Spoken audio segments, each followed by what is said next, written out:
माझं नाव सायली आहे. त्या खोलीतला प्रत्येक क्षण मला भीतीने थरथर कापायला लावत होता. माझी नजर सतत त्या दरवाजाकडे लागली होती. मनात एकच विचार चालू होता.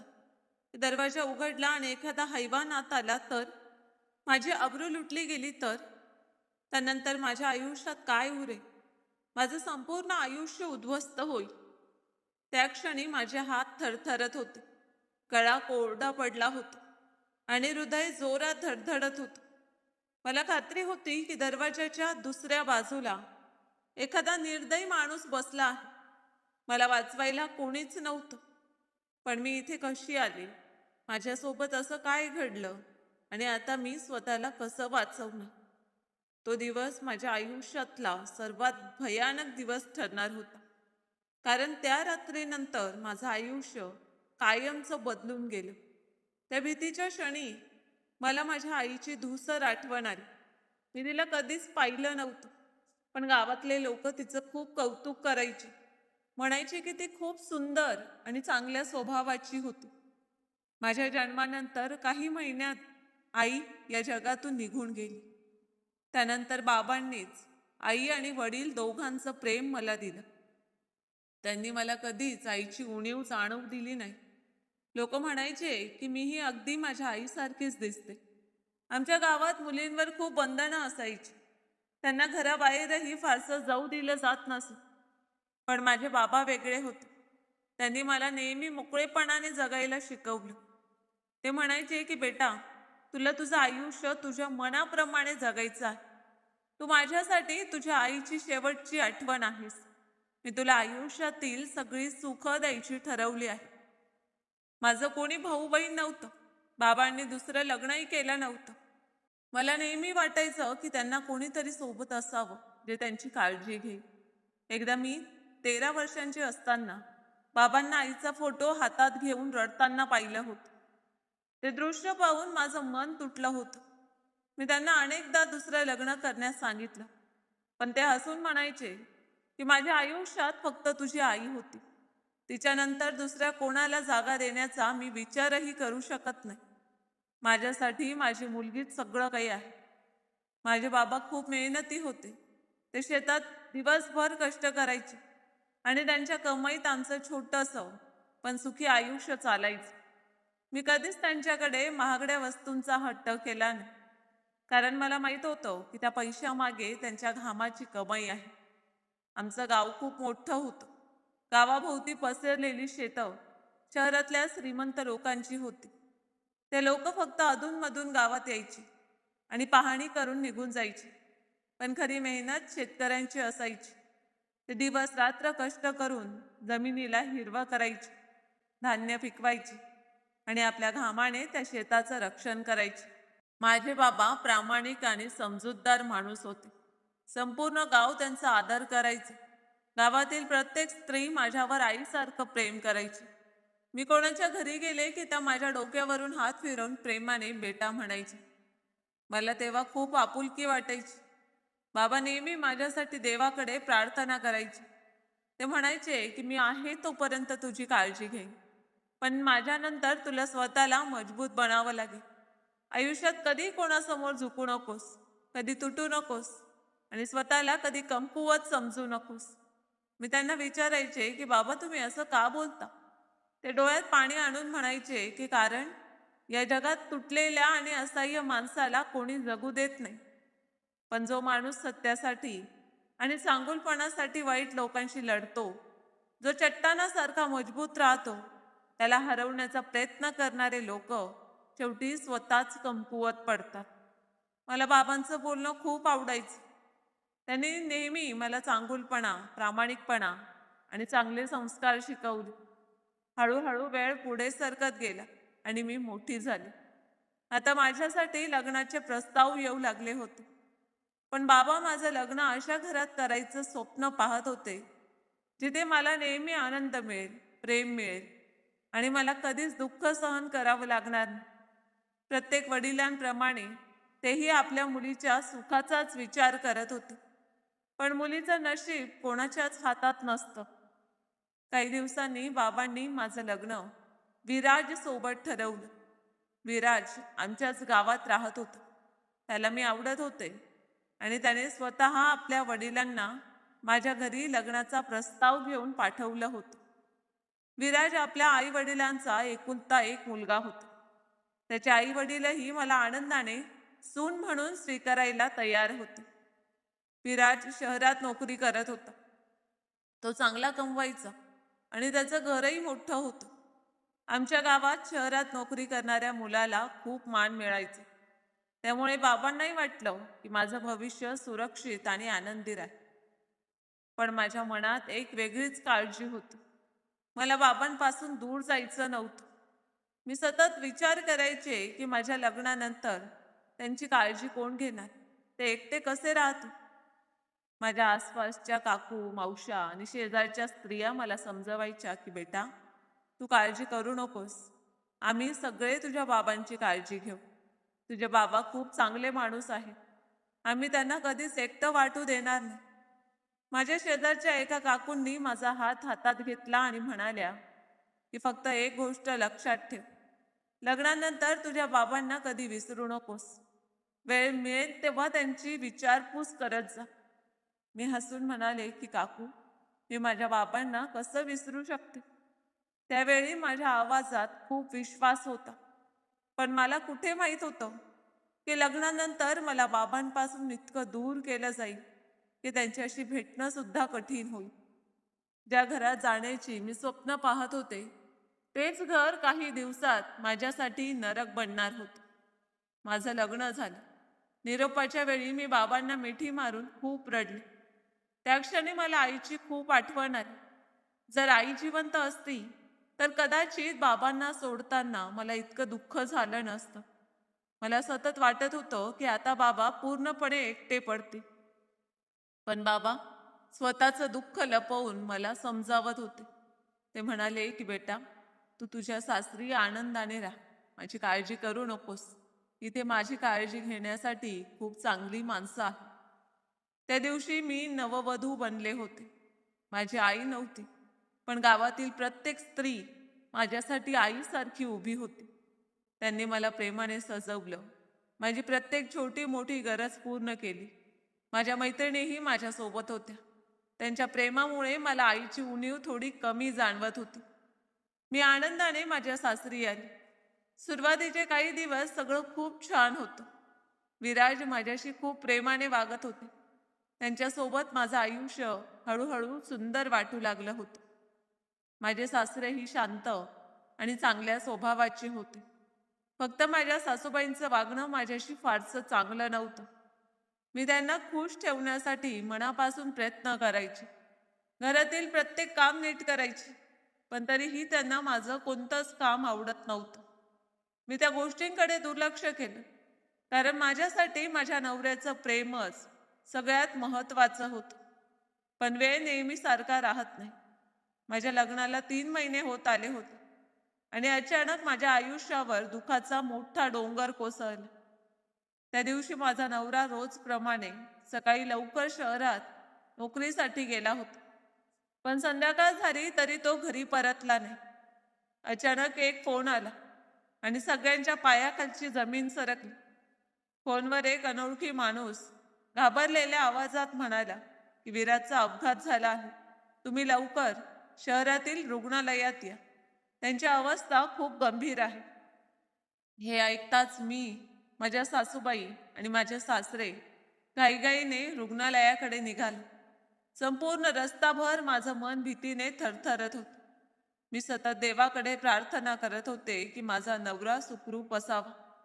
पण आम्ही रुग्णालयात पोहोचण्याच्या काही मिनिटं आधीच विराजने शेवटचा श्वास घेतला होता. त्यांच्या मृत्यूची बातमी ऐकताच माझं संपूर्ण जग उद्ध्वस्त झालं. माझ्या सासूबाई जोरजोरात रडत होते. सासरे डोक्याला हात लावून बसले होते आणि तुटलेल्या आवाजात म्हणत होते की माझा एकुलता एक आधार मला सोडून गेला. माझ्या नवऱ्याच्या मृत्यूची बातमी समजताच माझे बाबा देखील तात्काळ तिथे आले. लग्नाला अजून काही महिने सुद्धा पूर्ण झाले नव्हते आणि मी इतक्या लवकर विधवा झाले होते. माझे रडून रडून वाईट हाल झाले होते. माझ्या नवऱ्याचे अंतिम संस्कार झाले. पण त्याच्यासोबत माझ्या आयुष्यातला आनंदही जणू संपून गेला.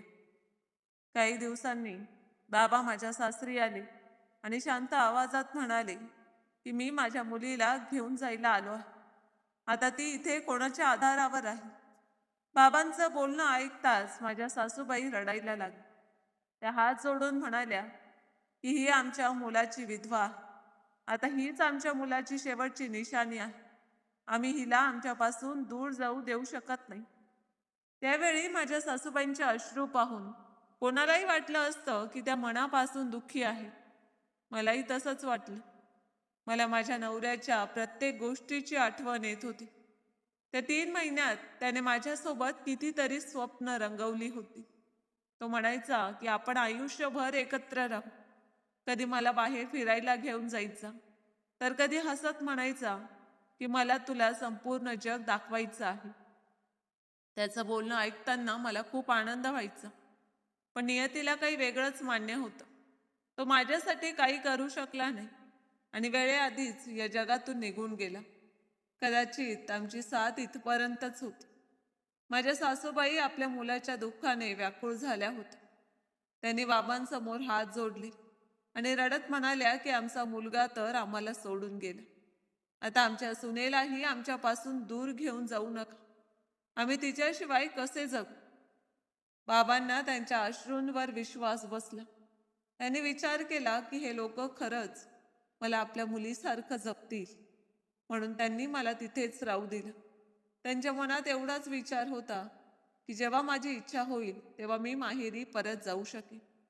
पण बाबांना कुठे माहीत होतं की या अश्रूंच्या मागे किती निर्दयी चेहरे लपलेले आहेत. मलाही वाटत होतं की मी या घराची सून आहे, माझ्या नवऱ्याची शेवटची आठवण आहे. म्हणूनच माझे सासू सासरे मला स्वतःपासून दूर करू इच्छित नाही. पण त्यांचा खरा हेतू काय आहे हे मला बाबा गेल्यानंतरच समजलं.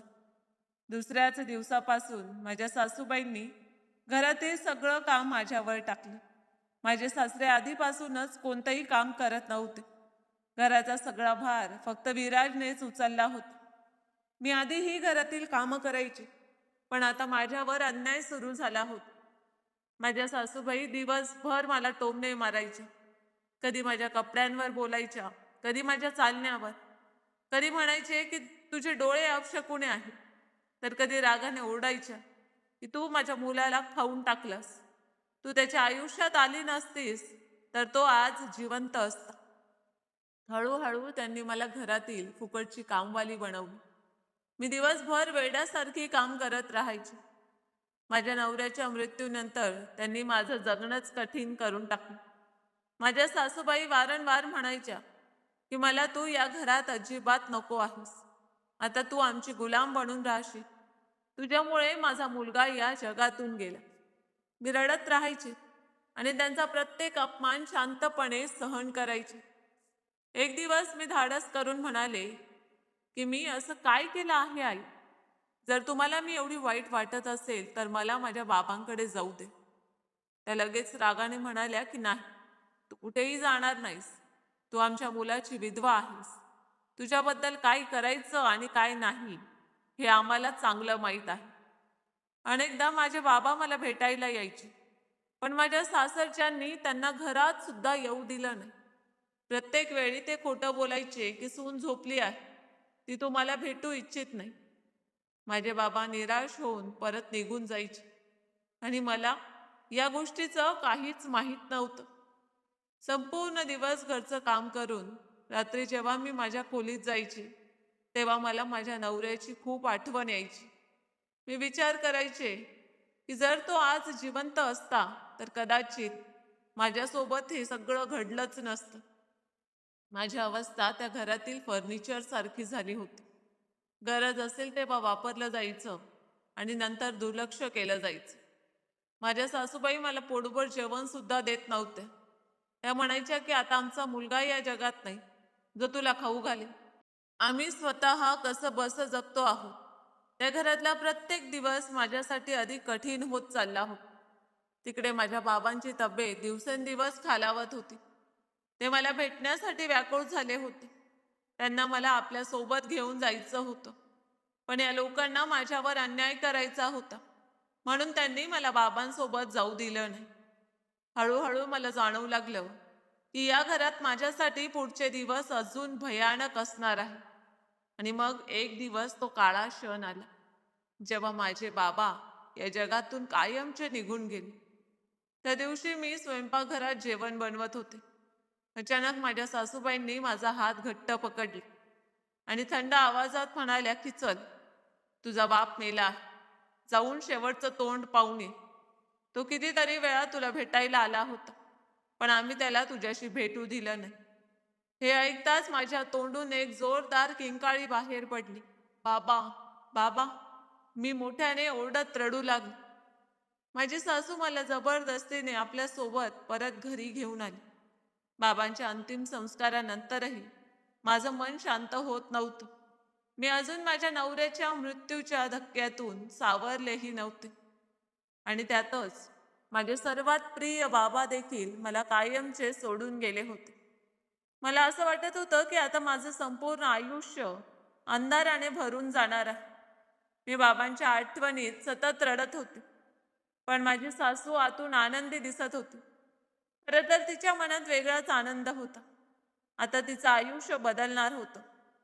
त्यावेळी मी इतकी समजूतदार नव्हते की तिच्या चेहऱ्यामागचा खरा हेतू ओळखू शकले असते. पण आज ही कहाणी सांगताना मला सगळं स्पष्ट समजतं आहे. माझे बाबा माझ्यापासून दूर राहण्याच्या दुःखातच तुटून गेले होते. त्यांची तब्येत दिवसेंदिवस खालावत चालली होती.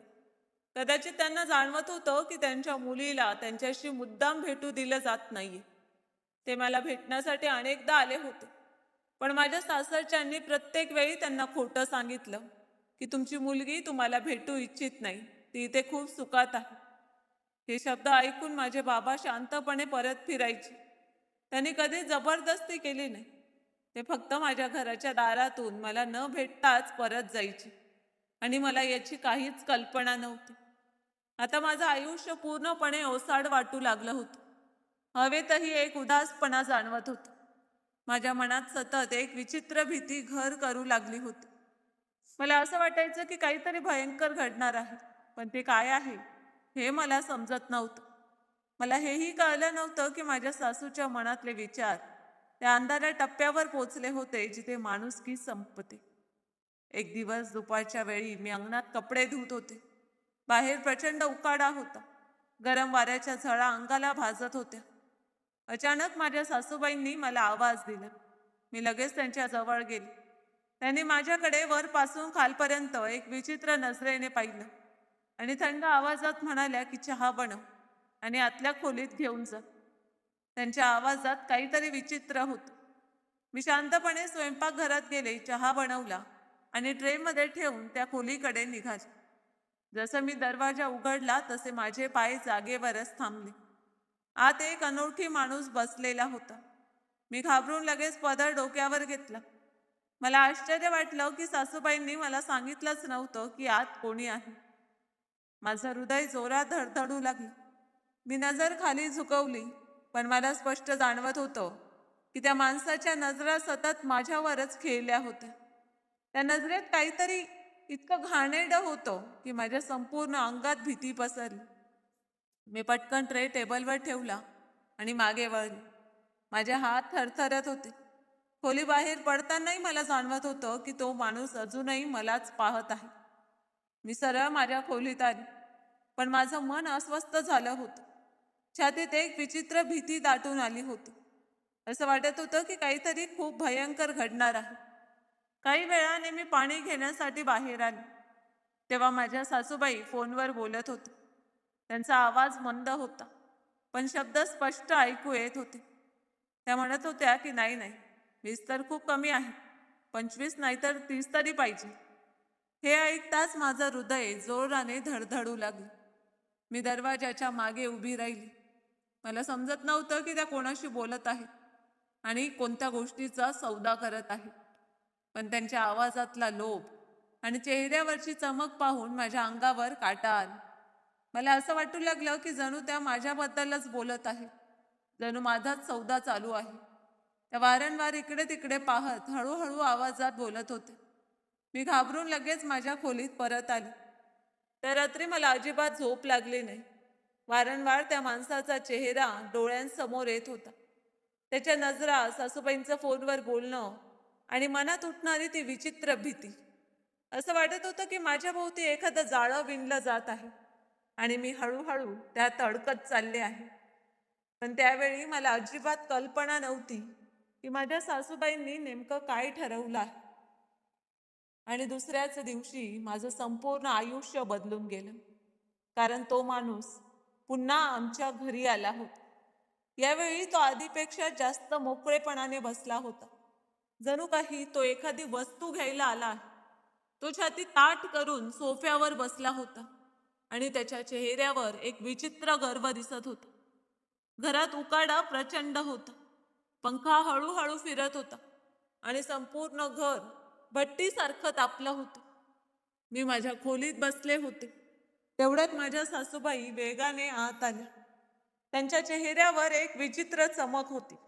डोळ्यात लोभ आणि निर्दयीपणा भरला होता.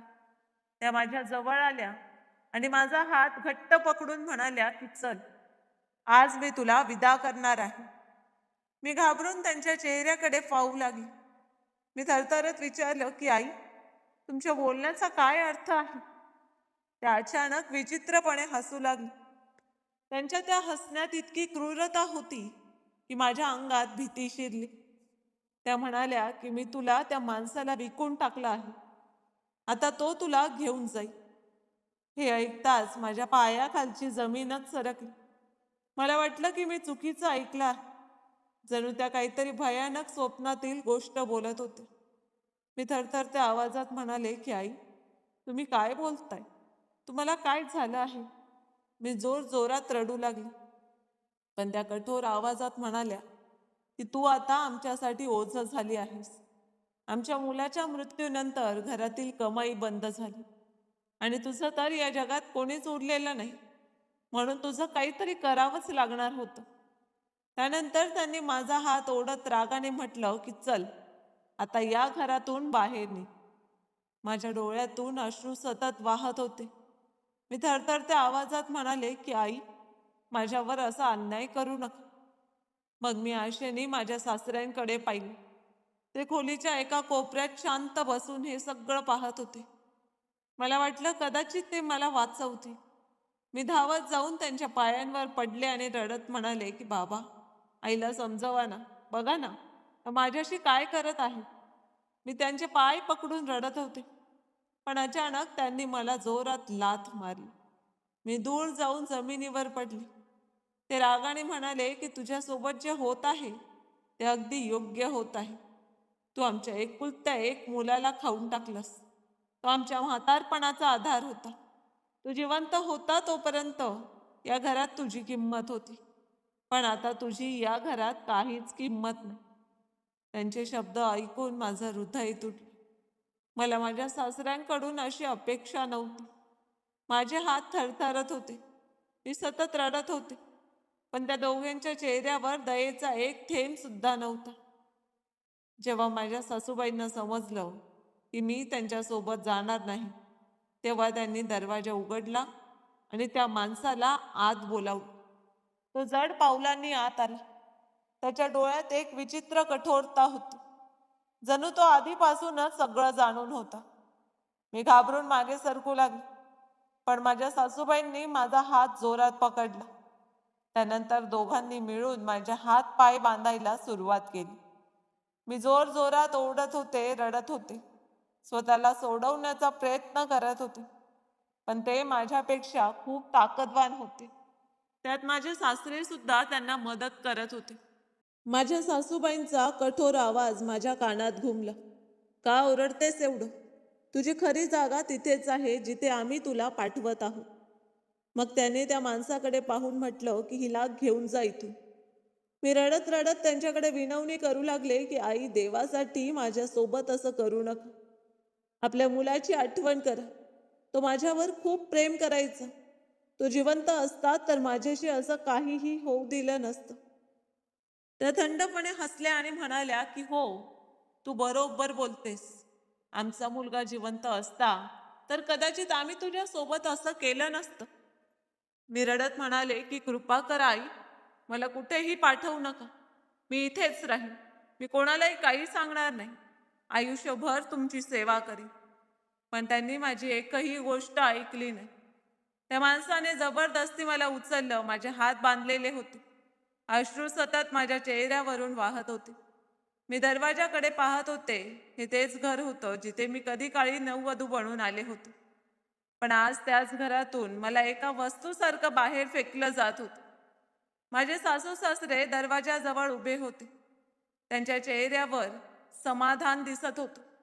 कारण त्यांना माझी इतकी मोठी किंमत मिळाली होती की आता ते आयुष्यभर आरामात जगू शकणार होते. त्यांनी मला पूर्ण 50 लाख रुपयांना विकलं होतं. त्या माणसाने मला गाडीच्या पुढच्या सीटवर जोरात ढकललं. माझं डोकं दरवाजाला आदळलं आणि दुखण्याची एक तीव्र लाट संपूर्ण शरीरात पसरली. गाडी सुरू झाली. मी सतत रडत होते. माझे हातपाय बांधलेले होते. गाडीच्या काचांमधून माझं गाव हळूहळू मागे सरकत होतं. रस्ते बदलत होते. उष्णता वाढत चालली होती. हवा जणू अंगावर आग फेकत होती. दूरवर धुळीचे लोट उडत होते. त्यावेळी मला काहीच माहीत नव्हतं, पण नंतर समजलं की आम्ही शहराच्या दिशेने जात आहोत. गाडीत विचित्र शांतता होती. फक्त इंजिनचा आवाज आणि माझे हुंदके ऐकू येत होते. मी वारंवार त्या माणसाला विनवणी करत होते की कृपा करून मला सोडून द्या. मी तुमचं काय बिघडवलं आहे? पण त्याने एकदाही माझ्याकडे पाहिलं नाही. जणू मी माणूसच नव्हते. जणू मी एखादी वस्तू होते जी पैशाने विकत घेतली गेली होती. मी रडत राहिले आणि त्याला त्याचं काहीच वाटत नव्हतं. काही वेळाने गाडी एका बदनाम गल्लीत येऊन थांबली. तिथे एक मोठं हवेलीसारखं दिसणारं घर होतं. गाडी थांबताच माझं हृदय जोरात धडधडू लागलं. बाहेर रात्र झाली होती, पण त्या गल्लीत विचित्र चमक आणि गोंधळ होता. लाल निळे दिवे चमकत होते. कुठून तरी हसण्याचे आवाज येत होते, तर कुठून भांडणाचे. रस्त्याच्या कडेला उभे असलेले पुरुष विचित्र नजरेने येणाऱ्या जाणाऱ्यांकडे पाहत होते. त्या माणसाने, ज्याचं नाव नंतर मला दीपक असल्याचं समजलं, माझा हात पकडला आणि जबरदस्ती गाडीतून खाली उतरवलं. माझे पाय थरथरत होते. उकाडा इतका होता की श्वास घेणं सुद्धा कठीण जात होतं. हवेत धूर, घाम, स्वस्त अत्तर आणि घाण यांचा विचित्र वास मिसळला होता. मी समोर पाहिलं. ते खूप मोठं घर होतं. बाहेरून ते एखाद्या श्रीमंत माणसाच्या हवेलीसारखं दिसत होतं. उंच गेट, मोठ्या खिडक्या आणि बाल्कनीवर लावलेली रंगीबिरंगी दिवे. पण त्या घराची खरी ओळख त्याच्या दारातूनच जाणवत होती. जसंच मी आत पाऊल ठेवलं, तसंच मला सगळं समजलं. तो एक कोठा होता. तिथल्या मुलींना मुली म्हणणं सुद्धा चुकीचं वाटत होतं. त्या फक्त देह बनून राहिल्या होत्या. इथे माणसांच्या आत्म्यांची किंमत नव्हती. फक्त शरीरांची खरेदी विक्री होत होती. समोर मोठा हॉल होता. जमिनीवर जाड गालीचे अंथरलेले होते. भिंतीवर मोठमोठे आरसे लावलेले होते. कुठे स्त्रिया खोटं हसत होत्या, तर कुठे पुरुष सिगारेटचा धूर उडवत बसले होते. मोठ्या आवाजात गाणी वाजत होती. त्याच गोंगाटात कुठून तरी एखाद्या स्त्रीच्या रडण्याचा हलका आवाजही ऐकू येत होता. तिथे बसलेल्या स्त्रियांच्या चेहऱ्यावर इतका मेकअप होता की त्यांचा खरा चेहराच ओळखू येत नव्हता. कोणी मोठ्याने हसत होतं, कोणी शांत बसून छताकडे पाहत होतं, तर कोणी एखाद्या पुरुषाच्या खांद्यावर हात ठेवून बसलं होतं.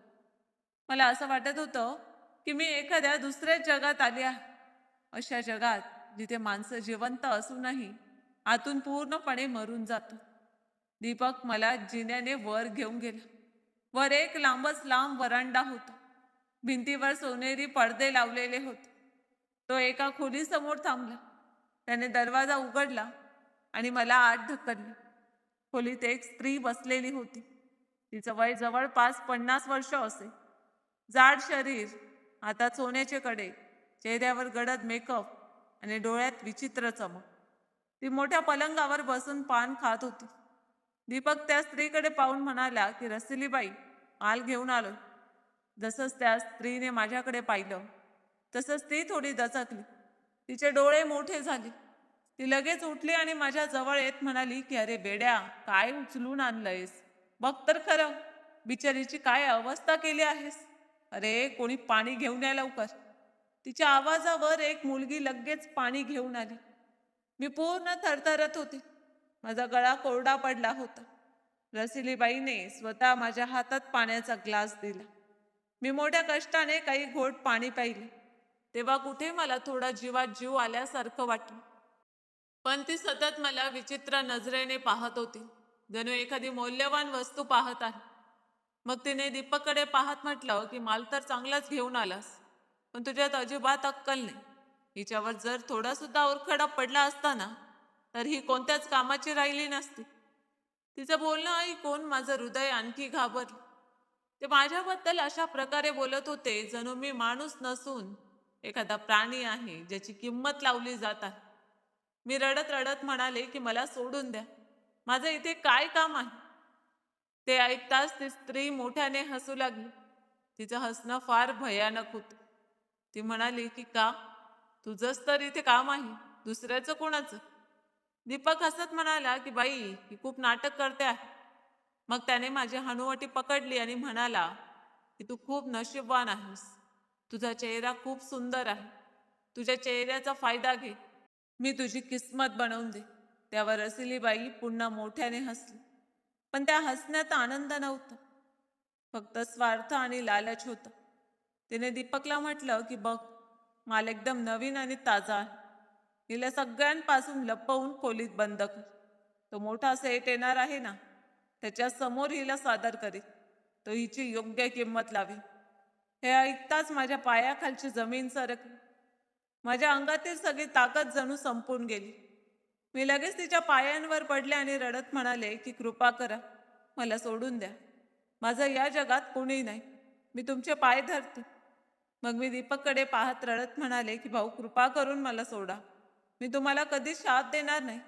मला परत जाऊ द्या. पण तिथे उपस्थित कोणाच्याही चेहऱ्यावर दयेचा भावही उमटला नाही. सगळे इतके शांत उभे होते, जणू हे त्यांच्यासाठी रोजचंच होतं. जणू रोज अशाच मुलींना पकडून इथं आणलं जात होतं. रशिलीबाईने हात हलवत थंड आवाजात म्हटलं की घेऊन जा हिला, खूप रडते आहे. दीपकने माझा हात जोरात पकडला आणि मला ओढत वरांड्यातून घेऊन जाऊ लागला. मी सतत रडत होते. तिथे उभ्या असलेल्या इतर मुली शांतपणे माझ्याकडे पाहत होत्या. कोणाच्या डोळ्यात दुःख होतं, कोणाच्या डोळ्यात भीती. तर काहींचे चेहरे इतके लाचार झाले होते की जणू त्यांना जगण्याची आशाच सोडली होती. कदाचित त्या सुद्धा कधीतरी माझ्यासारख्याच इथे आणल्या गेल्या असतील. दीपक मला एका छोट्या खोलीत घेऊन गेला. त्या खोलीत फक्त एक पलंग होता, एक जुना पंखा आणि कोपऱ्यात एक छोटंसं बाथरूम. त्याने मला आत ढकललं आणि बाहेरून दरवाजा बंद करून टाकला. मी घाबरून लगेच दरवाजाकडे धावले आणि जोरजोरात ठोठावू लागले, मला बाहेर काढा, कृपा करून मला जाऊ द्या.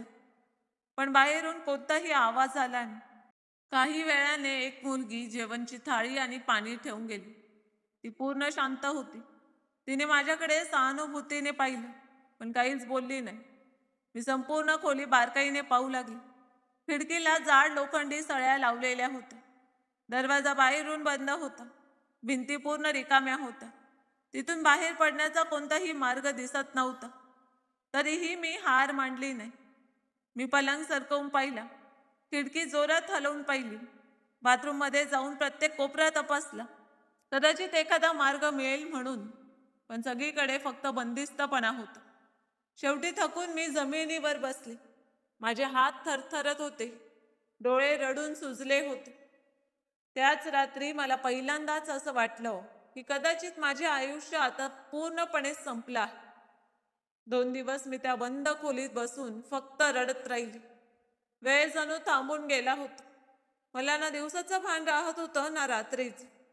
माझ्या समोर फक्त त्या थंड भिंती होत्या आणि माझं अखंड रडणं. खोली कायम बाहेरून बंद ठेवली जायची. दरवाजाला कडी लावलेली असायची. फक्त कधी मध्ये बाहेरून कोणाच्या पावलांचा आवाज ऐकू यायचा किंवा व्हरांड्यातून स्त्रियांच्या हसण्याचे आवाज कानावर पडायचे. रात्रीचं वातावरण तर आणखी भयानक वाटायचं. मोठ्या आवाजात गाणी वाजायची. पुरुषांच्या गलिच्छ हसण्याचे आवाज ऐकू यायचे.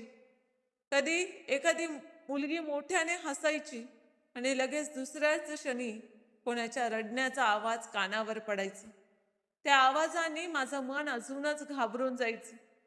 मी सतत माझ्या नवऱ्याची आणि बाबांची आठवण काढून रडत राहायची. पण जेव्हा सासू सासऱ्यांचा विचार मनात यायचा तेव्हा माझ्या आत तिरस्काराची आग पेटायची. 2 दिवसात मी कदाचित काही क्षणांसाठी डोळे मिटले असते, पण जेव्हा जेव्हा मला झोप लागायची तेव्हा भयानक स्वप्न पडायची. कधी वाटायचं की कोणीतरी दरवाजा उघडून आत येत आहे, तर कधी कोणीतरी माझा हात पकडून मला ओढून नेत आहे.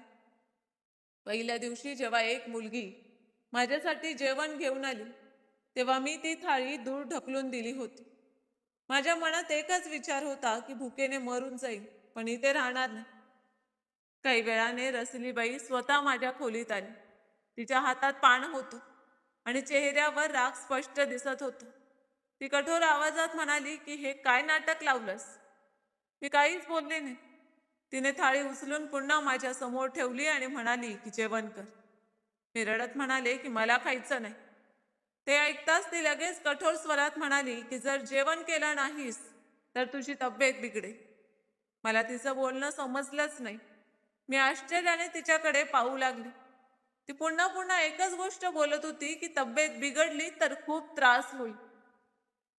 मग ती माझ्याकडे पाहून म्हणाली की अजून तर गुप्ता सेठने तुला पाहिलं सुद्धा नाही. हे बोलून ती खोली बाहेर निघून गेली. मी तिथेच बसून विचार करू लागले की हा गुप्ता सेठ कोण आहे. हळूहळू मला जाणवू लागलं की त्या ठिकाणी प्रत्येकाच्या तोंडी त्याचंच नाव असायचं. कधी एखादी मुलगी कुजबुजत म्हणायची की गुप्ता सेठ येणार आहे. कधी दीपक हसत म्हणायचा की आता हिचं नशीब उघडणार आहे. तर कधी रसिलीबाई फोनवर कोणाशी बोलताना म्हणायची की यावेळी असा माल आला आहे की गुप्ता सेठही खुश होईल. त्यांची भाषा मला अत्यंत घाणेरडी वाटायची. ते माणसांबद्दल बोलत नव्हते, जणू काही वस्तूंची खरेदी विक्री करत होते. प्रत्येक वाक्यात एक गलिच्छ इशारा लपलेला असायचा. कोणी म्हणायचं की तोच हिच्या नशिबाचा निर्णय कर, तर कोणी म्हणायचं की तोच हिचं अकाउंट उघडे. सुरुवातीला मला अकाउंट उघडणं म्हणजे काय हे समजलंच नव्हतं, पण हळूहळू त्यांच्या बोलण्याचा खरा अर्थ माझ्या लक्षात येऊ लागला आणि तो समजताच माझा आत्माच थरथर कापू लागला. दुसऱ्याच दिवशी संध्याकाळपासूनच बाहेर खूप गोंधळ सुरू झाला होता. खाली कुठेतरी बैठक जमली होती. मोठ्या आवाजात संगीत वाजत होते. त्या आवाजाने जणू संपूर्ण भिंती हादरत होते. मी हळूच दरवाजाजवळ गेले आणि कान लावून ऐकू लागले. कोणीतरी मोठ्याने हसत होतं. मग एका मुलीचा आवाज आला, रसलीबाई, आज तर खूप पैसा उडणार दिसतोय. त्यावर दुसरा आवाज आला, अरे गुप्ता सेठ येतोय ना. आणि लगेच सगळे हसू लागले. हे ऐकताच माझे हात थंड पडले. मी घाबरून मागे सरकले. मी पुन्हा एकदा खोलीच्या प्रत्येक कोपऱ्याकडे पाहू लागले. कदाचित कुठे एखादा मार्ग असेल, एखादी खिडकी उघडत असेल, पण तिथे काहीच नव्हतं. फक्त बंद दरवाजा, जाड भिंती आणि छतावर फिरणारा तो जुना पंखा, जो सतत कर्कश आवाज करत होता. मी खिडकीच्या सळ्या दोन्ही हातांनी घट्ट पकडल्या आणि पूर्ण ताकदीने हलवण्याचा प्रयत्न केला. माझे हात जखमी झाले, पण त्या सळ्या हलल्या सुद्धा नाही. शेवटी थकून मी जमिनीवर बसले आणि मोठ्याने रडू लागले. मग अचानक माझ्या मनात एक प्रश्न आला. जरी मी इथून पळून गेले तरी जाईन कुठे? माझं स्वतःचं आता कोण उरलं होतं? बाबा या जगात नव्हते. सासू सासऱ्यांनी मला पैशांसाठी विकून टाकलं होतं. ते घर आता माझं राहिलंच नव्हतं. आणि या जगात असा एकही माणूस उरला नव्हता ज्याच्याकडे मी जाऊ शकले असते. हा विचार मनात येताच माझं हृदय आणखी तुटलं. त्या क्षणी मला पहिल्यांदाच स्वतःला पूर्णपणे एकटं वाटलं. असं वाटलं की या संपूर्ण जगात माझ्यासाठी एकही जागा उरलेली नाही. रात्री पुन्हा तीच मुलगी जेवण घेऊन आली. तिचं वय माझ्यापेक्षा फार जास्त नव्हतं. तिने शांतपणे थाळी ठेवली. मी थोडी हिंमत करून तिला विचारलं की हा गुप्ता सेठ कोण आहे. ती काही क्षण शांत राहिली. मग तिने विचित्र नजरेने माझ्याकडे पाहिलं आणि हळू आवाजात म्हणाली, इथे ज्या दिवशी त्याचं नाव ऐकू येऊ लागतं ना, तेव्हाच समजून घ्यायचं की नशीब खूप वाईट वळण घेणार आहे. एवढं बोलून ती लगेच तिथून निघून गेली. तिचं वाक्य ऐकताच माझ्या अंगातून थंड शिरशिरी गेली. त्या रात्री मी अजिबात झोपले नाही. सतत दरवाजाकडे पाहत राहिले आणि मनोमन देवाला प्रार्थना करत राहिले की गुप्ता सेठ कधीच इथे येऊ नये. पण ज्याची भीती वाटत होती तो दिवस अखेर आलाच. संध्याकाळ होताच संपूर्ण कोठ्यात विचित्र धावपळ सुरू झाली. खालून स्त्रियांचे आवाज येत होते. कोणी पडदे नीट करत होतं, कोणी खोली साफ करत होतं. सगळीकडे घाई आणि गोंधळ होता. अचानक बाहेरून कोणीतरी मोठ्याने म्हणालं की गुप्ता सेठ आले आहे. हे ऐकताच माझं हृदय जणू थांबलंच. मी पलंगाच्या कोपऱ्यात जाऊन बसले आणि थरथर कापू लागले. माझे हात घामाने ओले झाले होते. असं वाटत होतं की माझ्या शरीरातलं सगळं रक्तच निघून गेलं आहे. बाहेरून रसिलीबाईचा आवाज येत होता. खोली नीट तयार करा, सगळं एकदम व्यवस्थित पाहिजे. मग काही स्त्रिया मोठ्याने हसू लागल्या. माझा श्वास घुसमटू लागला. मी सतत दरवाजाकडे पाहत होते. मनात येत होतं की कसंही करून ही भिंत फोडून पळून जावं, पण तिथून बाहेर पडण्याचा कोणताही मार्ग नव्हता. थोड्या वेळाने दरवाजा उघडला आणि एक मुलगी आत आली. तिच्या हातात खूप सुंदर कपडे होते. लाल रंगाचा जड लेहंगा, दुपट्टा, बांगड्या, पैंजण आणि मेकअपचं सगळं सामान. हे सगळं पाहताच मी स्तब्ध झाले. मला असं वाटलं जणू मला नवरीसारखं सजवलं जाणार आहे. पण ही कोणत्याही आनंदाची नवरी नव्हती. ही तर बाजारात विकण्यासाठी सजवली जाणारी वस्तू होती. ती मुलगी शांतपणे सगळं सामान टेबलावर ठेवू लागली. तिच्या डोळ्यात एक खोल दुःख होतं. कदाचित तिला माझी दया येत होती. मी पटकन तिच्या जवळ गेले आणि तिचे हात पकडले. रडत रडत मी म्हणाले की कृपा करा, माझी मदत करा, मला इथून बाहेर काढा, मला इथे राहायचं नाही. आजचा दिवस माझ्या आयुष्यातला सर्वात वाईट दिवस ठरणार आहे. माझं काय होणार? ती काही क्षण शांत राहिली. मग तिने अलगद माझे हात दूर केले आणि मंद आवाजात म्हणाली की आम्ही काहीच करू शकत नाही. आम्ही स्वतः खूप मजबूर आहोत. तुम्ही आम्हाला आणखी अडचणीत टाकू नका. मला माझं काम करू द्या, नाहीतर तुमचीही खैर नाही आणि माझीही. तिच्या आवाजात भीती स्पष्ट जाणवत होती. असं वाटत होतं की ती स्वतःही या ठिकाणची कैदी आहे. ती हळूहळू मला तयार करू लागली. ती माझे केस विंचरू लागली, चेहऱ्यावर मेकअप करू लागली. मी मात्र सतत रडत होते. अश्रूंमुळे मेकअप वारंवार खराब होत होता. ती पुन्हा पुन्हा माझे अश्रू पुसत होती आणि मेकअप ठीक करत होती. मी तिच्याकडे नीट पाहिलं. तिचं वय जास्त नव्हतं, 20-21 वर्षांची असेल.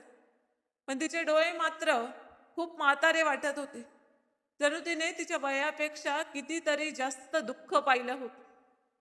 मी हळू आवाजात विचारलं की तुमच्या सोबतही असंच झालं होतं का?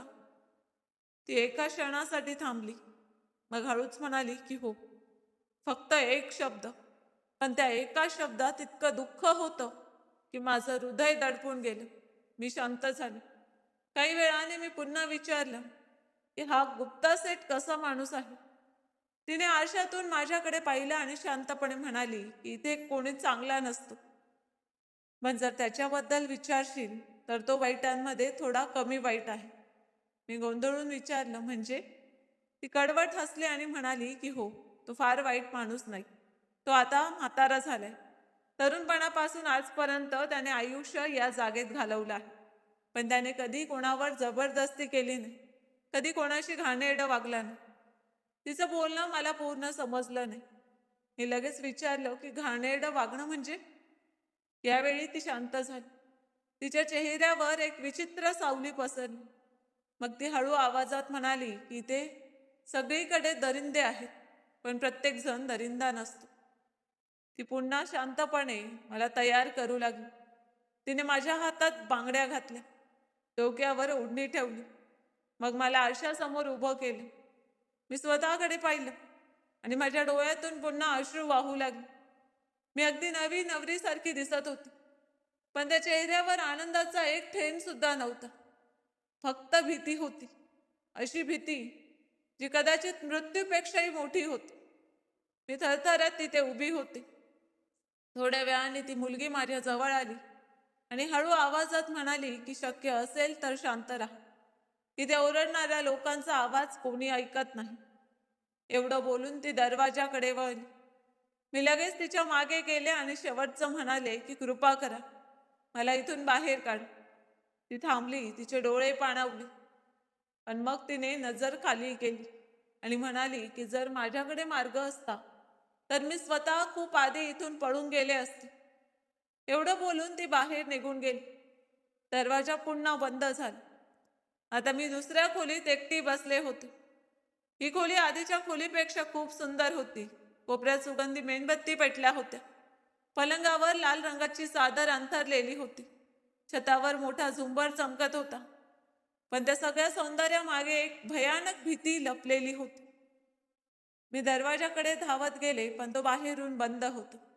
मी खिडकीकडे पाहिलं, पण तिथे ही जाड लोखंडी जाळी लावलेली होती. तिथून बाहेर पडण्याचा कोणताही मार्ग नव्हता. मी हळूहळू खाली जमिनीवर बसले. माझं हृदय जोर जोरात धडधडत होतं. मला स्पष्ट जाणवत होतं की आता माझं आयुष्य कायमचं बदलणार आहे. मला नवरीसारखं सजवून त्या खोलीत बसवलं होतं, पण माझ्या मनात आनंदाचा एक कणही नव्हता. उलट भीतीने माझा जीव थरथरत होता. खोलीत मंद प्रकाश पसरला होता. सुगंधी मेणबत्त्या जळत होत्या आणि त्या सुगंधाने वातावरण आणखी विचित्र वाटत होतं. मी पलंगाच्या कडेवर बसून सतत हात मुरगळत होते. माझं हृदय इतक्या वेगाने धडधडत होतं की जणू ते छातीतून बाहेर पडेल असं वाटत होतं. अचानक दरवाजा उघडला आणि माझं संपूर्ण शरीर भीतीने कापलं. गुप्ता सेठ आत आले. मी पहिल्यांदाच त्यांना नीट पाहत होते. त्यांचं वय साधारण 45 वर्षांच्या आसपास असेल. उंच बांधा, स्वच्छ आणि महागडे कपडे, चेहऱ्यावर एक वेगळीच गंभीरता. पण त्यांचे डोळे इथल्या इतर पुरुषांसारखे नव्हते. त्या नजरेत हवस कमी आणि खोल थकवा जास्त दिसत होता. ते हळूहळू चालत माझ्या समोर येऊन थांबले. माझे हातपाय थंड पडले होते. काही क्षण त्यांनी शांतपणे माझ्याकडे पाहिलं. मग त्यांनी हळूच हात पुढे करून माझा पदर बाजूला केला. मी भीतीने थरथर कापले, पण त्यांच्या नजरा माझ्या चेहऱ्यावर पडताच ते अचानक थांबले. त्यांच्या चेहऱ्यावर आश्चर्य उमटलं. डोळे विस्फारले गेले. जणू त्यांनी एखादी जुनी आठवण अचानक आपल्या डोळ्यांसमोर जिवंत पाहिली होती. मी त्यांना पहिल्यांदाच पाहत होते, पण ते मला अशा नजरेने पाहत होते जणू मला वर्षानुवर्षांपासून ओळखत आहे. मी लगेच त्यांच्या समोर हात जोडले आणि रडत म्हणाले की मी एक सन्मानाने जगणारी मुलगी आहे. मला इथे जबरदस्तीने आणलं गेलं आहे. कृपा करा, मला वाचवा. मला हे सगळं करायचं नाही. मला जगाबद्दल काहीच माहीत नाही. मला इथून बाहेर जायचं आहे. तुम्ही मोठे माणूस आहात. तुम्ही मला वाचवू शकता. माझा आवाज थरथरत होता. डोळ्यातून सतत अश्रू वाहत होते. मी त्यांच्या पायाशी पडणार इतक्यात ते शांतपणे माझ्याकडे पाहत राहिले. मग त्यांनी हळू आवाजात एक प्रश्न विचारला की तुझ्या आईचं नाव जानकी होतं का? मी अश्रू पुसत हळूच म्हणाले की हो. हे ऐकताच त्यांच्या चेहऱ्याचा रंग बदलला. काही क्षण ते पूर्ण शांत झाले. त्यांच्या डोळ्यात एक वेगळीच वेदना दिसू लागली. मग ते हळू आवाजात म्हणाले की तू अगदी तिच्यासारखी दिसतेस. एवढं बोलून ते अचानक वळले आणि वेगाने खोली बाहेर निघून गेले. मी त्यांना काही विचारण्याआधीच दरवाजा बंद झाला. मी पूर्णपणे हैराण झाले होते. त्यांना माझ्या आईचं नाव कसं माहीत होतं? त्याने आईचा उल्लेख का केला? आणि ते अचानक असे का निघून गेले? माझ्या मनात हजारो प्रश्न निर्माण झाले होते. पण त्याच वेळी माझ्या मनाला थोडासा दिलासाही मिळाला होता. त्या रात्री संपूर्ण कोठ्यात एक विचित्र गोंधळ होता. प्रत्येक जण कुजबुजत होता. हिचं तर नशीबच बदललं. मी घाबरून त्या खोलीच्या एका कोपऱ्यात बसले होते. साधारण 2 तासांनी एक मुलगी माझ्यासाठी जेवण घेऊन आली. ती माझ्याकडे पाहून म्हणाली की आता तुझं नशीब बदलणार आहे. फक्त 2 दिवस थांब, मग तुला कळेल तुझ्यासोबत काय होणार आहे. हे ऐकताच माझा श्वास पुन्हा वेगाने चालू लागला. माझ्या मनातली भीती पुन्हा वाढली. मला अजिबात समजत नव्हतं की आता पुढे काय होणार आहे. डोळ्यातले अश्रू जरी थांबले होते तरी मनातली घालमेल संपत नव्हती. तो माणूस नेमका कोण होता? तो माझ्या आईला कसा ओळखत होता? आणि 2 दिवसांनी माझ्यासोबत काय होणार होतं? मला काहीच समजत नव्हतं. आता माझ्याकडे फक्त एकच पर्याय होता, त्या 2 दिवसांची भीतीने वाट पाहणं. माझ्याशी आता कोणीही चुकीचं वागत नव्हतं. सगळ्यांनी मला त्या खोलीत एकटंच सोडून दिलं होतं. ना कोणी मला भेटायला येत होतं, ना कोणी त्रास देत होतं. आणि असेच 2 दिवस निघून गेले. दुपारी साधारण 3 वाजता खोलीचा दरवाजा उघडला. थ्री सूट घातलेला एक तरुण आत आला. त्याला पाहताच मी घाबरून उभी राहिली. माझ्या मनात पुन्हा भीती दाटून आली. आता हा कोण आहे आणि माझ्यासोबत काय होणार? तो शांतपणे माझ्या समोर येऊन बसला. काही क्षण त्याने मला नीट पाहिलं आणि मग म्हणाला की उभी राहा. त्याचं ऐकून मी थरथरणाऱ्या पायांनी खाली उभी राहिली. माझं संपूर्ण शरीर अजूनही भीतीने कापत होतं. तो शांत आवाजात म्हणाला की तुम्हाला घाबरण्याची गरज नाही. मी तुम्हाला इथून घेऊन जाण्यासाठी आलो आहे. आता तुम्हाला कोणीही त्रास देणार नाही. मी आश्चर्याने त्याच्याकडे पाहू लागले. माझ्या डोळ्यात आनंदाचे अश्रू आले. मी थरथरत्या आवाजात विचारलं की तुम्ही खरं बोलताय? तो हलकासा हसला आणि म्हणाला की हो, कारण याशिवाय तुम्हाला इथून वाचवण्याचा दुसरा कोणताही मार्ग नाही. तुम्ही घाबरू नका. मी आजच तुम्हाला इथून घेऊन जाईन. एक दिवसही जास्त इथे राहू देणार नाही. आणि या लोकांची हिंमतही होणार नाही की ते तुम्हाला काही करतील. मला समजत नव्हतं की हे सगळं स्वप्न आहे की सत्य. त्या रात्री गुप्ता सेठचं अचानक खोलीत येणं आणि आता या तरुणाचं मला इथून बाहेर काढण्यासाठी येणं, हे सगळं माझ्यासाठी एखाद्या चमत्कारापेक्षा कमी नव्हतं. त्याने माझा हात घट्ट पकडला आणि रसलीबाई समोर नोटांनी भरलेली बॅग ठेवत म्हणाला की हे सगळं तुमचं आहे, पण आता ही मुलगी माझ्या सोबत जाणार आहे आणि पुढे जर कोणी हिचा पाठलाग केला तर त्याला जिवंत सोडणार नाही. तो माझा हात पकडून बाहेर चालत होता आणि तिथे उभे असलेले सगळे लोक फक्त त्याच्याकडे पाहत राहिले. कोणातही त्याला थांबवण्याची हिंमत नव्हती. मीही आश्चर्याने त्याच्याकडेच पाहत होते. मला एवढं मात्र समजलं होतं की हा काही साधा माणूस नाही. रसिलीबाईच्या चेहऱ्यावर पैशांची जी लालसा आणि आनंद दिसत होता, तो शब्दात सांगणं कठीण होतं. तो तरुण मला आपल्या मोठ्या बंगल्यात घेऊन आला. मला एका सुंदर खोलीत बसवलं. पण माझ्या मनात अजूनही भीती होती, कारण आयुष्यात आजपर्यंत माझ्यासाठी कोणतीही गोष्ट इतकी सहज झाली नव्हती. थोड्या वेळाने एक नोकर गरमागरम जेवण घेऊन आला. मी हे सगळं आश्चर्याने पाहत होते. काही तासांपूर्वी मी कोठ्याच्या बंद खोलीत बसून रडत होते आणि आता या मोठ्या बंगल्यात माझ्याशी सन्मानाने वागलं जात होतं. तो नोकर मला छोटी मालकीण म्हणत होता. हे शब्द ऐकताच माझ्या डोळ्यात पुन्हा अश्रू आले. आयुष्यात पहिल्यांदाच कोणीतरी मला इतक्या आदराने हाक मारत होतं. मी आधीच नवरीसारखी सजले होते, पण मला अजिबात माहीत नव्हतं की आज माझं लग्नही होणार आहे. काही वेळाने एक व्यक्ती खोलीत आली. त्यांना पाहताच माझे भान हरपले. मला माझ्या डोळ्यांवर विश्वास बसत नव्हता. हे दुसरे कोणी नसून गुप्ता सेठ होते. तेच गुप्ता सेठ ज्यांच्याबद्दल त्या कोठ्यात सतत चर्चा होत होती आणि ज्यांनी माझ्या आईचं नाव विचारून मला तसंच सोडून दिलं होतं. ते शांतपणे आणि आदराने माझ्या समोर येऊन उभे राहिले. मी आश्चर्याने त्यांच्याकडे पाहत राहिले. मग त्यांनी जी गोष्ट मला सांगितली ती ऐकून माझे पायाखालची जमीनच सरकली. ते म्हणाले की सायली बेटा, मला तुझं लग्न माझा मुलगा अरुण सोबत करायचं आहे. तोच अरुण जो तुला त्या गोठ्यातून इथे घेऊन आला. मला माहित आहे की तू आधीच विवाहित होतीस, पण तू आता एक विधवा आहेस. मला तुझ्याबद्दल सगळं माहीत आहे. सत्य कडू असतं, पण आज मी तुला सगळं खरं सांगणार आहे. मी कोण आहे, मी तुझी मदत का केली आणि मला तुझ्या आईबद्दल कसं माहीत आहे, हे सगळं तुला कळायलाच हवं. ते काही क्षण शांत राहिले आणि मग पुढे म्हणाले की तू ज्या गावात राहत होतीस, मी सुद्धा त्याच गावचा एक मोठा जमीनदार होतो. मी माझ्या वडिलांसोबत शेतजमिनी पाहण्यासाठी गावात येत असे. त्या दिवसात माझी ओळख तुझ्या आईशी झाली. तुझी आई जानकी, ती खूप साधी, सन्मानाने जगणारी आणि सुंदर मुलगी होती. ती आमच्या शेतात धान कापायला यायची. हळूहळू मला तिच्यावर प्रेम झालं, पण तुझ्या आईने कधी माझ्यावर प्रेम केलं नाही. तरीही मी तिच्यावर मनापासून प्रेम करत होतो. मला वाटत होतं की आयुष्यभर तिच्या सोबतच राहावं. मी ठरवलं होतं की मी लग्न करेन तर फक्त जानकीशीच.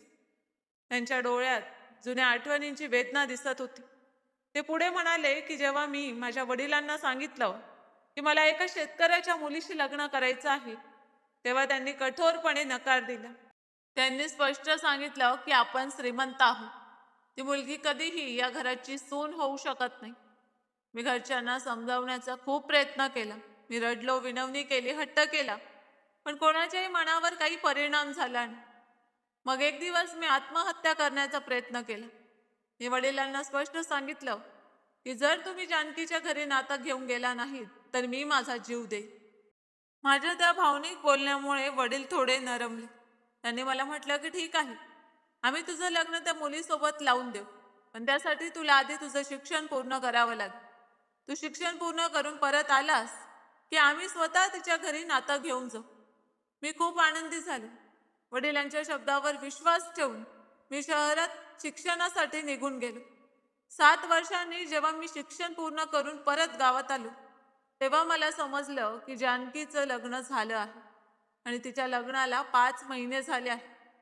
हे ऐकताच माझ्या पायाखालची जमीनच सरकली. मला प्रचंड दुःख झालं. कदाचित माझं प्रेम अपूर्ण राहण्याचं कारण हेच होतं की ते एकतर्फी प्रेम होतं. मी जानकीला कधीच सांगितलं नव्हतं की मी तिच्यावर किती प्रेम करतो. नंतर मला समजलं की माझ्या वडिलांनी मला शहरात पाठवल्यानंतर जानकीच्या वडिलांना गुपचूप सांगितलं होतं की तुमच्या मुलीचं लग्न लवकरात लवकर कुठेही करून टाका. खर्चाची काळजी करू नका, सगळा खर्च मी करेन. त्यांनी मुद्दाम माझ्यासाठी जाळं विणलं होतं, जेणेकरून जानकी कधीच माझ्या आयुष्यात येऊ नये. आणि तसंच झालं. माझं प्रेम कायमचं माझ्यापासून दूर गेलं. त्या घटनेनंतर मी पूर्णपणे तुटून गेलो. वेड्यासारखा इकडे तिकडे भटकत राहिलो. त्या दुःखातून बाहेर पडण्यासाठी मी चुकीच्या मार्गावर जाऊ लागलो. कोठ्यांवर जाणं सुरू केलं. नंतर माझ्या वडिलांनी जबरदस्तीने माझं लग्न त्यांच्या पसंतीच्या मुलीशी लावून दिलं. तिचं नाव हेमा होतं. तिच्यापासून मला अरुण झाला. हेमा या घरात आली खरी, पण मी तिला ते प्रेम आणि सन्मान कधीच देऊ शकलो नाही जे मी जानकीसाठी मनात ठेवलं होतं. तरीही ती खूप चांगली स्त्री आहे. तिने माझ्या वागण्याबद्दल कधी तक्रार केली नाही. तिने संसार टिकवण्यासाठी सगळं शांतपणे सहन केलं. कदाचित मुलांमध्येच तिने स्वतःचं आयुष्य शोधलं. आणि मी मी मात्र माझ्या मनातून जानकीला कधीच काढू शकलो नाही. तिचं माझ्या आयुष्यातून जाणं आणि नंतर तिचं या जगातून निघून जाणं, हे दुःख कायम माझ्या आत जिवंत राहील. त्या दुःखात मी अनेक चुकीच्या सवयी लावून घेतल्या. कोठ्यांवर जाणं ही त्याचाच भाग होतो. पण मी कधीच कोणत्याही स्त्रीची अब्रू लुटली नाही. मी तिथल्या मुलींना पैसे देत असे, त्यांच्या खोलीत बसत असे, पण कोणावरही जबरदस्ती केली नाही. कदाचित ते माझ्या तुटलेल्या मनाचं दुःख कमी करण्याचं एक साधन होतं. काही दिवसांपूर्वी मला समजलं की जानकीच्या मुलीचं लग्न झालं आहे. मी गावात जात नव्हतो, पण गावात काय चाललं आहे याची माहिती मला मिळत राहायची. आणि मग त्या दिवशी जेव्हा मी तुला त्या कोठ्यात पाहिलं, तुझ्या चेहऱ्यात मला माझी जानकी दिसली. जेव्हा तू म्हणालीस की तू तिची मुलगी आहेस, तेव्हा काही क्षण मला काहीच सुचलं नाही. मी लगेच तिथून बाहेर पडले. त्यानंतर मी गावात जाऊन सगळी चौकशी केली. तुझा नवरा कोण होता, तुझ्यासोबत काय घडलं, तुझे सासू सासरे कसे आहेत, सगळं शोधून काढले. त्यांच्या बोलण्यावरून मला संशय आला की तुला त्या नरकात पोचवणारे तेच लोक आहेत. मग मी पोलिसांची मदत घेतली. पोलिसांनी त्यांना धमकावल्यावर त्यांनी सगळं सत्य कबूल केलं. पैशांसाठी त्यांनी तुला विकलं होतं. मी त्यांना अटक करवली आहे. मी माझं प्रेम कधीच पूर्ण करू शकलो नाही, पण जानकीच्या मुलीला माझ्या घरची सून बनवण्याचा निर्णय मी घेतला. मी घरी येऊन सगळं माझ्या मुलाला अरुणला सांगितलं. त्याने मला वचन दिलं की तो तुझ्याशी लग्न करेल आणि तुला त्या नरकातून बाहेर काढेल. माझा मुलगा नेहमी माझं ऐकतो. जेव्हा त्याला तुझ्याबद्दल सगळं समजलं, तेव्हा आता स्वतः तुला वाचवण्यासाठी त्या कोठ्यात गेला आणि तुला सन्मानाने इथे घेऊन आला. माझी पत्नी हेमा, हिलाही सगळं माहीत आहे, पण तिने कधी मला किंवा अरुणला विरोध केला नाही. आता मी तुला सगळं खरं सांगितलं आहे. मला फक्त एवढंच विचारायचं आहे की तू माझ्या मुलाशी लग्न करशील का? या घरात तुला सन्मान मिळेल, प्रेम मिळेल आणि एक नवीन आयुष्य. त्यांचं बोलणं ऐकून माझ्या डोळ्यात अश्रू आले. माझ्या आयुष्यात पहिल्यांदाच मला असं वाटलं की कदाचित देवाने माझ्यासाठीही काहीतरी चांगलं लिहून ठेवलं आहे. आणि मग मी त्या लग्नासाठी होकार दिली. मला कल्पनाही नव्हती की माझ्या आयुष्याचा संबंध इतक्या जुन्या आणि खोल सत्याशी जोडलेला असेल. नंतर माझं लग्न अरुणसोबत झालं. पण आजही मला माझ्या सासऱ्यांचं दुःख जाणवतं. त्यांनी माझ्या आईवर मनापासून प्रेम केलं होतं. पण त्यांचं प्रेम कायम अपूर्णच राहील. माझी सासू हेमा नेहमी म्हणते की मला आयुष्यभर माझ्या नवऱ्याचं खरं प्रेम मिळालं नाही. पण तू या घरात आल्यापासून त्यांनी मला आपलं मानायला सुरुवात केली आहे. जणू आमच्या घरात पुन्हा आनंद परत आला आहे. हे ऐकून मला नेहमी समाधान वाटतं की मी कोणाच्या तरी आयुष्यात आनंदाचं कारण बनले. आज मी अरुणसोबत खूप सुखी आहे. कधी कधी आपल्या आयुष्यात मदत करणारी व्यक्ती आपल्या भूतकाळाशी जोडलेली असते आणि आपल्यालाच माहीत नसतं की तिचा आपल्या आयुष्याशी किती खोल संबंध आहे. तर मित्रांनो, आशा आहे की तुम्हाला आमची ही कथा आवडली असेल. कथा आवडली असेल तर व्हिडिओला लाईक करा, शेअर करा आणि चॅनलवर नवीन असाल तर चॅनलला सबस्क्राईब करायला विसरू नका. धन्यवाद.